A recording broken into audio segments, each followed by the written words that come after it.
மகா இரக்கமும் கிருபையும் நிறைந்த எங்கள் ஆண்டவராகிய இயேசு கிறிஸ்துவே, இந்த காலை வேளையிலே உம்முடைய வார்த்தையை நாங்கள் தியானிக்க இருக்கிறோம்.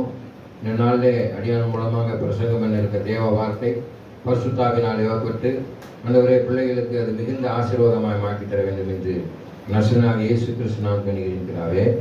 ஆமென். ஹல்லேலூயா.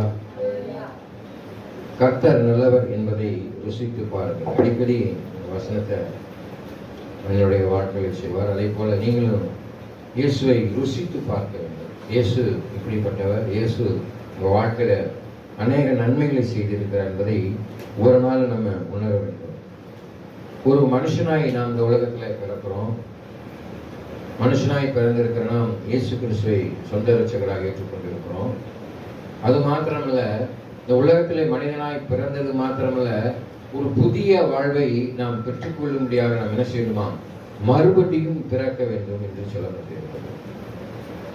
மறுபடியும் பிறப்பதை குறித்து ஒரு சில வசனங்களை வாசித்து நாம் தியானிக்க இருக்கிறோம்.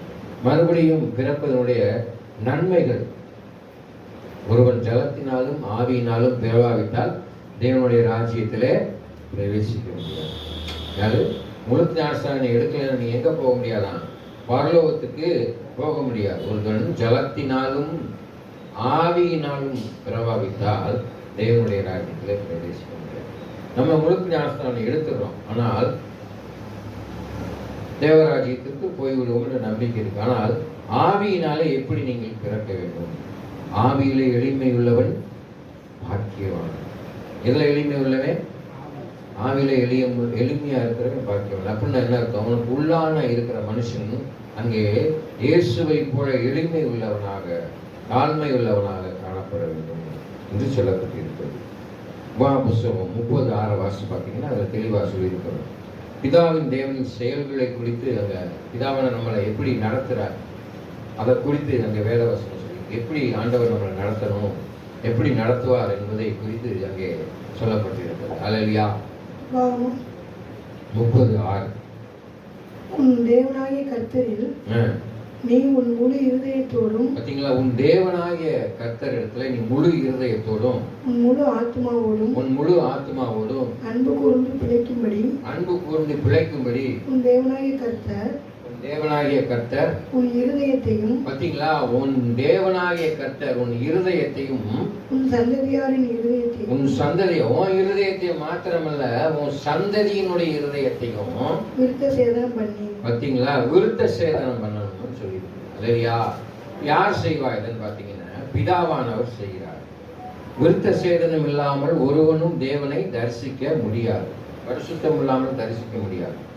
விருத்த சேதனம் செய்யப்பட்ட இருதயத்தை உடையவர்களாக இருக்க வேண்டும் என்று சொல்லியிருக்கு. எப்படி விருத்த சேதனம் செய்வீங்க? உங்க இருதயத்தை எப்படி சுத்தமா வச்சுக்குவீங்க? வேதவசனம் சொல்லுது. அல்லேலூயா. இருதயத்தின் நிறைவு வாய் பேசும். உன் இருதயத்துல என்ன இருக்கோ அதுதான் உன் வாயில பேச முடியும். அல்லேலூயா.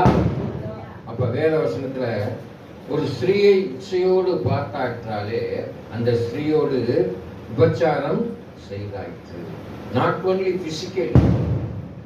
இருதயத்துல நீ கண்ணில் பார்த்துட்டாலே உன் இருதயம் என்ன செய்யுது? மாசுபட்டு விடுகிறது. அதை நீ எவ்வாறு சுத்தப்படுத்த வேண்டும்? எப்படி அதான் இருதயத்தை சுத்தப்படுத்தினாதான்.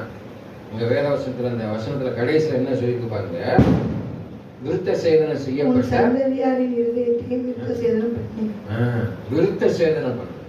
எப்படி பண்ணுவீங்க? கண்ணானது சரீரத்தின் விளக்காய் இருக்கிறது. உன் கண் கெட்டதா இருந்தால் உன் சரீரம் முழுவதும் கெட்டதா இருக்கு. அப்ப ஒரு பெண்ணை பார்த்து உன் இச்சை உண்டாக்கி அவளோடு இது பண்ணிட்டாலே நீ என்ன செய்யற? விபச்சாரம் செய்ய. நாட் ஓன்லி a female, ஒரு பெண் மாத்திரமல்ல, பொருளாசை, ஒரு இச்சை. பிறர் பொருள் மேல நம்ம அழகா இருக்கு, அந்த பொருள், இந்த பர்ஸ் அழகா இருக்கு, இந்த ஹேண்ட்பேக் அழகா இருக்கு, இந்த பேனா அழகா இருக்கு, இந்த பென்சில் அழகா இருக்கு அப்படின்னு சொல்லி அந்த பென்சில் அது மாதிரி வாங்க வேண்டும். அதை என்ன செய்யணும்? அவனுக்கு தெரியாம எடுத்துக்கொள்ளணும் அப்படிலாம் நினைக்க கூடாது. அதுல என்ன செஞ்சிரு? பாவம் கரை படித்து விடுகிறது. ஆமென். என்ன ஆயிடுது? இருதயத்திலே மாசுபடுகிறது. பார்த்த உடனே என்ன செய்யுது? சிந்தனைக்கு போயிடும். சிந்தனைக்கு என்ன செய்யுது? இருதயத்துக்கு வந்தது. அல்லேலூயா. ஆமென். அதனாலதான் நம்முடைய வாழ்க்கையில நான் அடிக்கடி சொல்வது, ஒரு வேட்டி கலந்துச்சுன்னா என்ன செய்யறோம்? டக்குன்னு போய் பிடிச்சிருக்கு. அப்ப கலருதுன்னு சொல்லி என்ன செய்யுது, சிந்தனை செய்து இருதயம் தெரியுது, சிந்தனைக்கு போயிருது, அனிச்சை செய்யும், டக்குன்னு இதாயிடும். அதை போலதான் நம்ம எதை செய்யக்கூடாது என்று நினைக்கிறோமோ அதை செய்யக்கூடாது. அப்ப விருத்த சேதனம் செய்யப்பட வேண்டும் என்றால் உன் இருதயத்தை சுத்தமாக வைத்துக் கொண்டால் தான் நீ மறுபடியும் பிறக்க முடியும். சுத்தமா இருந்தா தான் ஆண்டவரை பார்க்க முடியும். மறுபடியும் நீ பிறக்கணும்னு, தேவராஜ்யத்துக்கு போகணும்னா என்ன செய்யணும், இருதயத்தை சுத்தப்படும். எரேமியாவின் புஸ்தகம் 24:7 சொல்லியிருப்பாங்க. எரேமியாவின் புஸ்தகம் 24:7 வாசிங்க. எரேமியாவின் புஸ்தகம் 24:7. அல்லேலூயா. நான் கர்த்தர் என்றும் அறியும் இருதயத்தை நான் கர்த்தர் என்னும் நான் கர்த்தர் என்று அறியும் இருதயத்தை அவர்களுக்கு கொடுப்பேன். அவர்கள் என் ஜனமாய் இருப்பார்கள். நான் அவர்கள் தேவனாய் இருப்பேன். அவர்கள் தங்கள் முழு இருதயத்தோடும் என்னிடத்தில் திரும்புவார்கள் என்று இஸ்ரவேலின் தேவனாகிய கர்த்தர் சொல்கிறார். இஸ்ரவேலின் தேவனாகிய கர்த்தர் முழு இருதயத்தோடு திரும்பணும். நான் கர்த்தர் என்பதை அவர்கள் இருதயத்துல, பிதாதான் அப்படின்னு சொல்லி உங்க இருதயத்துல என்ன செய்வீங்க, அவர் ஏற்றுக்கொள்ளும்படியாக ஒரு சிந்தனையை தூண்டுகிறார். அதை ஏற்றுக்கொண்டு அதன்படி நீங்க என்ன செய்வீங்க, நடத்தப்பட வேண்டும். அல்லேலூயா. அதனாலதான் திருடன் திருடவும் கொள்ளவுமே வருகிறான், நானும் உன் ஜீவன் உண்டாயிருக்கவும் அந்த ஜீவன் பரிபூர்ணப்பட வந்தேன் என்று சொல்லி யோவான் 10:10 சொல்லியிருக்கிறார். பிசாசு என்ன செய்யும், நம்ம இருதயத்தை திருடி அதை என்ன செய்யும், தப்பான வழிக்கு நடத்தி செல்லும். அல்லேலூயா. அன்பான தேவ பிள்ளைகளே, நான் அடிக்கடி சொல்வதற்கு, பூமியிலே உன் ஆயுசு நாட்கள் நீடித்திருப்பதற்கு உன் தகப்பனையும் தாயையும் கனம் பண்ணுவாயா. ஆமென். 3 காரியங்கள் முதலாவது உங்கள் வாழ்க்கையை நீங்கள் நினைத்துக் கொள்ளுங்கள்.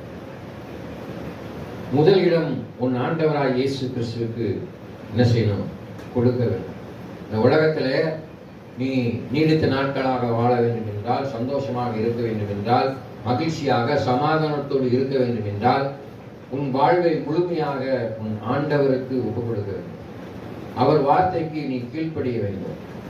ஆமென். இரண்டாவதாக, உனக்கென்று கொடுக்கப்பட்ட சபையின் போதகருடைய வார்த்தைக்கு கீழ்ப்படிந்து நடக்க வேண்டும். ஏனால் தேவனால் அவர் தெரிந்து கொள்ளப்பட்டு உங்களை கிறிஸ்துவுக்குள் நடத்தும்படியாக என்ன செய்கிறாரு, அவரை தேர்ந்தெடுத்திருக்கிறார். நீங்கெல்லாம் என்ன செய்றீங்க, ஆடுகளாக இருக்கிறீங்க. அவர் வார்த்தைக்கு நீங்க கீழ்ப்படிய வேதம் சொல்லுது, நான் சொல்லவில்லை. மூன்றாவதாக, உன்னை ஈன்றெடுத்த தாய் தந்தைக்கு கீழ்ப்படிந்து நடக்க வேண்டும். அவர்கள் கண்ணீர் சிந்தும்படியாக நாம் ஒரு நாளும் ஒரு பொழுதும் நடப்போமானால் என்ன செய்ய முடியாது, தேவராஜ்யத்திலே பிரவேசிக்கவே முடியாது. ஆமென். அல்லேலூயா. இறுதியாக அங்கே சொல்லப்பட்டிருக்கு 1 பேதுரு புத்தகம் 1ஆம் அதிகாரம் 3வது வசனம். 1 பேதுரு புத்தகம் 1ஆம் அதிகாரம் 3வது வசனம். 1:3. நம்முடைய கர்த்தராகிய இயேசு கிறிஸ்துவின் பிதாவாகிய தேவனுக்கு ஸ்தோத்திரம் உண்டாவதாக. ஸ்தோத்திரம் உண்டாவதாக. நான் கர்த்தராகிய இயேசு கிறிஸ்துவினுடைய பிதாவாகிய தேவனுக்கு என்ன உண்டாவதாக, ஸ்தோத்திரம். இன்னைக்கு விசுவாசனுடைய வாயில ஆராதனை நேரத்துல ஸ்தோத்திரம் சொல்லுங்க, நன்றி சொல்லுங்கன்னா வாய் திறக்க முடியல, அடைக்கப்பட்டு இருக்குது. கர்த்தர் கொடுத்தார், கர்த்தர் எடுத்தார் என்று யோபு சொன்னார், ஸ்தோத்திரம் சொன்னார். ஆஸ்தியை இழந்த போது, அந்தஸ்தை இழந்த போது, மாடு ஆடு ஒட்டகம் எல்லாவற்றையும் இழந்தார். அதற்கு அருமையா சொன்னார் ஆண்டவர், கர்த்தர் கொடுத்தார், கர்த்தர் எடுத்தார் என்று சொன்னார். ஸ்தோத்திரம். அல்லேலூயா. இன்னைக்கு ஸ்தோத்திரம் சொல்றதுக்கு முடியல. என்ன ஸ்தோத்திரம் சொல்றீங்க, என்ன செய்றீங்க, அதான் சிந்தித்து பாருங்க. நடந்து போய்கிட்டே இருக்கிறோம், வேலை ஸ்தலங்களுக்கு போகிறோம், ஆண்டவர் சோபத்திரமாக நம்ம வீட்டுக்கு கொண்டு போய் விடுறார், சோபத்திரமா வந்துடுறோம், போறோம். அல்லேலூயா. Praise for. ஆண்டவருக்கு நன்றி சொல்லுங்கள், இயேசுவுக்கு நன்றி சொல்ல வேண்டும். அது மாத்திரமல்ல, அங்கே நாம் பார்க்கிறோம் யோவான் புத்தகம் 5ஆம் அதிகாரம் 21வது வசனம். 5:21. மைக் எப்படி நேரம். பிதாவானவர் மரித்தோரை எழுப்பி உயிர்ப்பிக்கிறது போல குமாரனும் தமக்கு சித்தமானவர்களை உயிர்ப்பிக்கிறார். பார்த்தீங்களா, குமாரனும் தமக்கு சித்தமானவரை என்ன செய்கிறாராம், உயிர்ப்பிக்கிறார். அன்பான தேவ பிள்ளைகளே, கண் இருந்தும் குருடனா இருக்கிறோம், வாயிலிருந்து ஊமையர்களாக இருக்கிறோம், கைகாலிருந்து முடவர்களாக இருக்கிறோம். இல்லையா? பிதாவானவர் என்ன செய்கிறாரா? வாசிங்க, ஆரம்பத்தில் என்ன சொல்லிட்டு பாருங்க. அதுல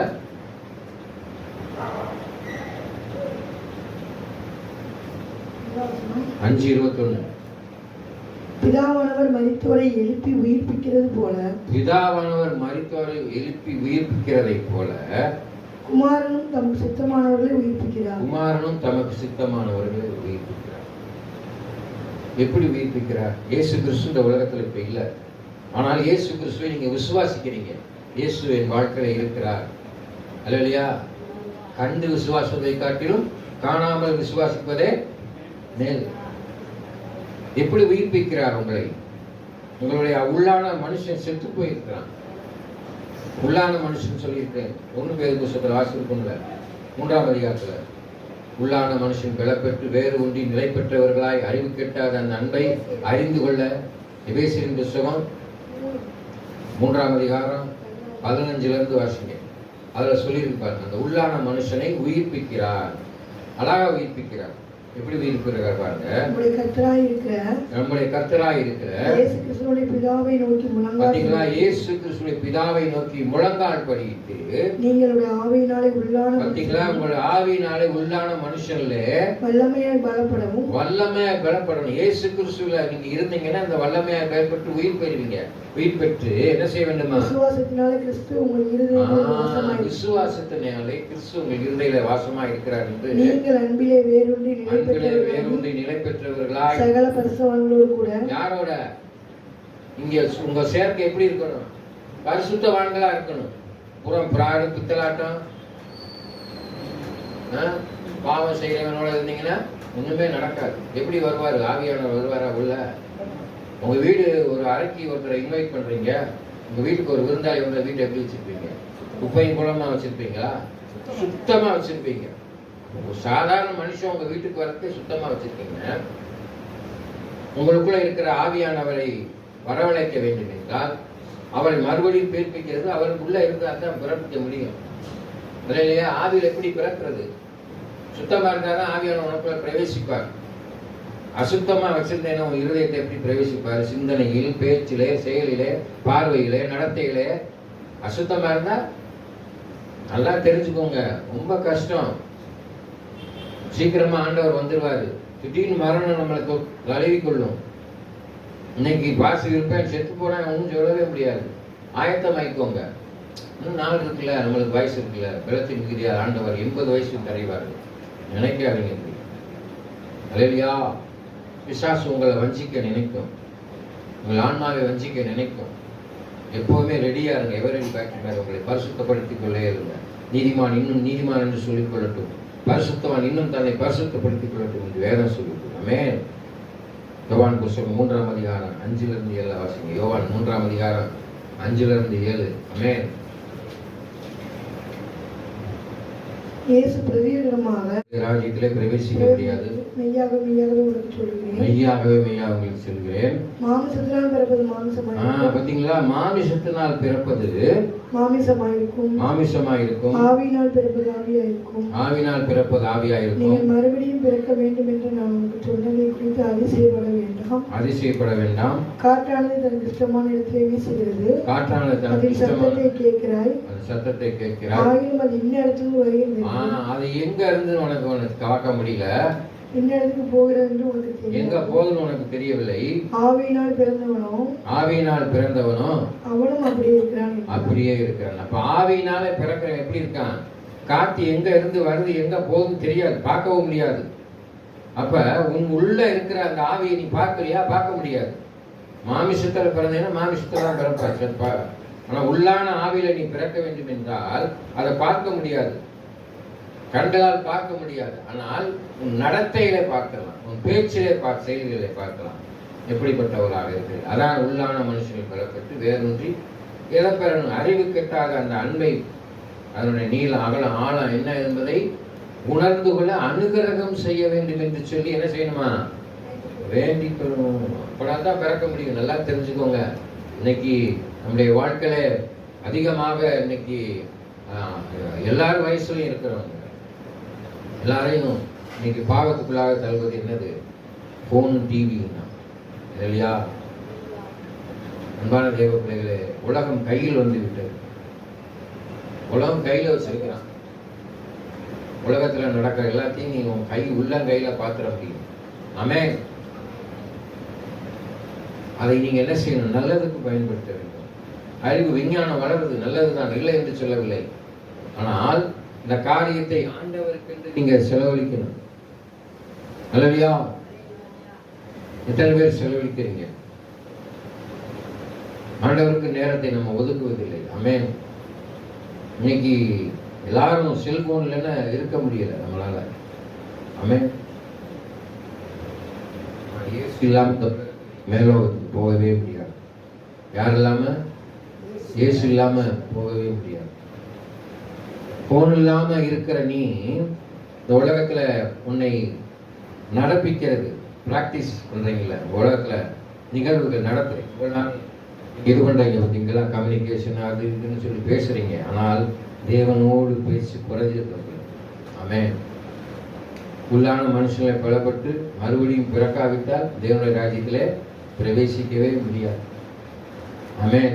எப்படி இந்த நேரத்தில் உனக்கு செல்போன் இல்லாமல் இருக்க முடியுதோ அதை போல இதை விட முக்கியமான ஒரு காரியம், இயேசு இல்லாமல் நீ உலகத்தில் பரலோகத்துக்கு போகவே முடியாது. அந்த உள்ளான மனுஷனை பலப்பட்டா தான் பரலோகத்துக்கு போக முடியும். நல்லா தெரிஞ்சுக்கோங்க, அவருடைய வருகை சமீபமா இருக்கிறது. எல்லாத்தையும் பார்த்து சொல்றேன், சீக்கிரம் ஆண்டவரை தேடி கொடுங்க, ஆண்டவரை பிடித்துக் கொள்ளுங்க. நடந்துகிட்டே இருப்பான், அஞ்சு வழியில் செத்து போயிடுவான். நடந்துகிட்டே இருப்பான், வண்டி பின்னால வந்து ஏற்றிட்டு போயிடுது, நீ ஒழுங்காக தான் போற, மறைத்து போய்கிறான். ஆமென். விபத்துகள், நாச மோசங்கள் எந்த நேரத்தில் உயிர் போக முடியாது. அன்பான தேவ பிள்ளைகளை ஆண்டவரை தேடுங்க. அல்லையா? அது மாத்திரம் நாங்கள் வேதம் சொல்லி பாருங்க. 1 யோவான் புஸ்தகம் 12:13. 1 யோவான் புஸ்தகம் 12:13. சாரி, மன்னிக்கும், யோவான் புஸ்தகம் 1ஆம் அதிகாரம் 12:13.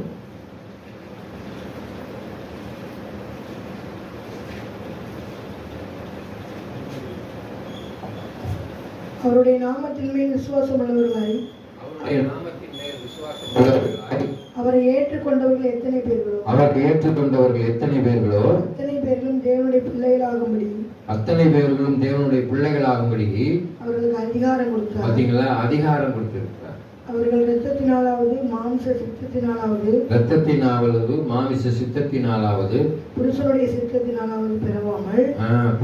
சித்தத்தினாலே பெறவாமல் தேவனாலே பிறந்தவர்கள். அந்த வார்த்தை மாம்சமாகி கிருபையினாலும் சத்தியத்தினாலும். பாத்தீங்களா? எதனால? கிருபையினாலும் சத்தியத்தினாலும் நிறைந்தவர்களாய் நமக்குள்ளே வாசம்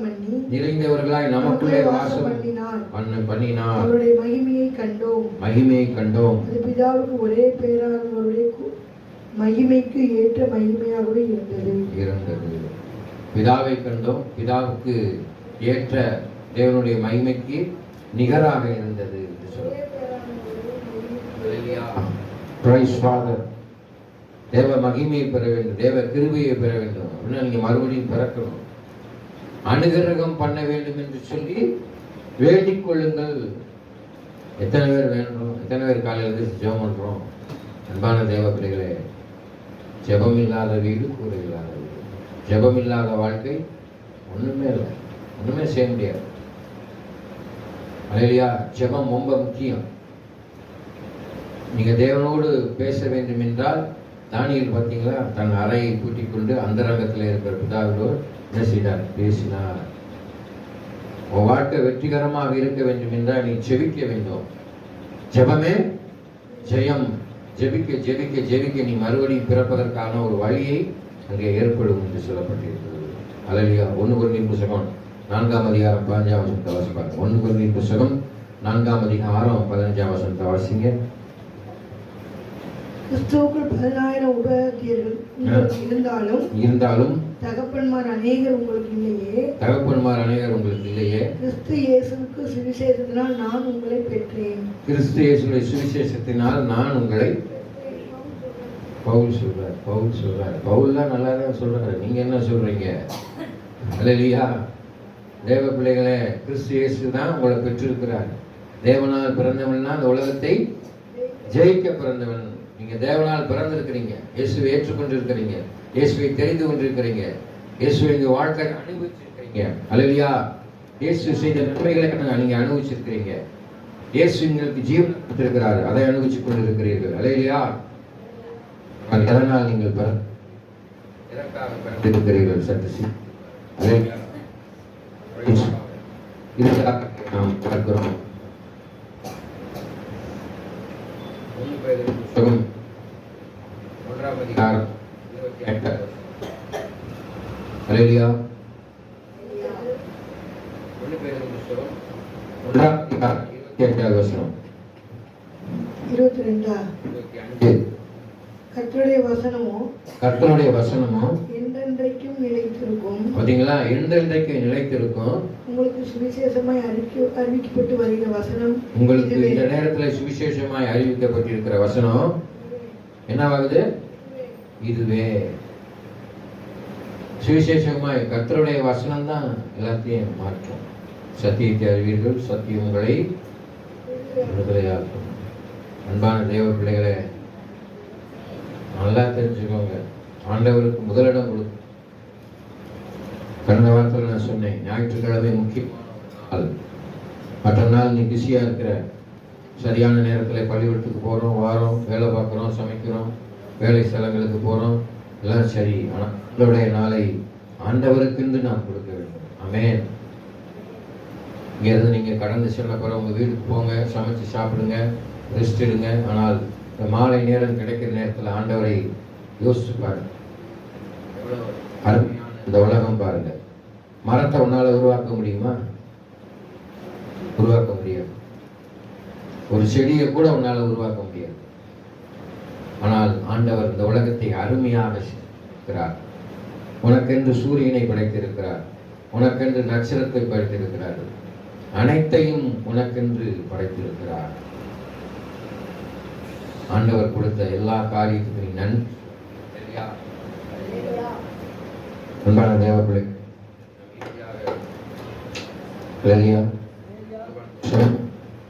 1:12 1ஆம் அதிகாரம் 12வது வசனம்.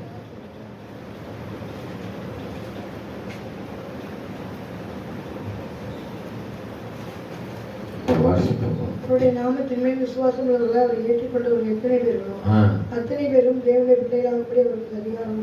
அத்தனை பேர்களும் தேவனுடைய பிள்ளைகளாகும்படியான அதிகாரத்தை கொடுக்கிறார். இங்க உட்கார்ந்து இருக்க எல்லாரும் இயேசு கிறிஸ்துவை ஏற்றுக்கிறீங்க. இயேசுடைய பிள்ளையா இருக்கிற நீங்க எப்படி இருக்கணும்? அல்லேலூயா. இயேசுவை போல வாழணும். நல்லா தெரிஞ்சுக்கிட்டீங்களா? இயேசுவை போல வாழணும். சின்ன பிள்ளைகளாக இருந்தாலும் சரி, பெரிய பிள்ளைகளாக இருந்தாலும் சரி, நீங்கள் இயேசுவை போல வாழாவிட்டால் தேவனுடைய ராஜ்யத்திலே பிரவேசிக்க முடியாது. மறுபடியும் பிறக்க வேண்டும் என்றால் இயேசுவை போல இருக்கணும். ஆவியிலே பிறக்க வேண்டும். உள்ளான மனுஷனிலே பலப்பட வேண்டும். அல்லேலூயா. இல்லை என்றால் தேவ ராஜ்யத்திலே பிரவேசிக்க முடியுதா? நீ அறியாததும் உனக்கு எட்டாததுமான பெரிய காரியங்களை உனக்கு அறிவிப்பேன். பெற்றுக்கொள்ளுங்க. அறிய முடியாத எட்டாத காரியத்தை, ஆசீர்வாதத்தை சுதந்திரித்துக் கொள்ளுங்க. தேவ பிள்ளைகள் ஒரு நாளும் தரித்திரராய் இருப்பதே கிடையாது. ஆமென். உன் பொருளாதார தேவையிலே உனக்கு கஷ்டம் இருக்கிற ஆண்டவர்கிட்ட கேளுங்கள், கொடுக்கப்படும். தட்டு. உன் வேதனைக்காக ஆண்டவரை நோக்கி தட்டு. ஆண்டவரே, என் வாழ்க்கையிலே வேதனையா, கவலை, கண்ணீர் இருக்கு, கஷ்டம் இருக்கு, துன்பம் இருக்கு, அற்பமா எண்ணுகிறார்கள் என்னை. ஆண்டவரை நோக்கி கூப்பிடு, தட்டு. வழியை காமிப்பாங்க. கண்டடைவீர்கள்.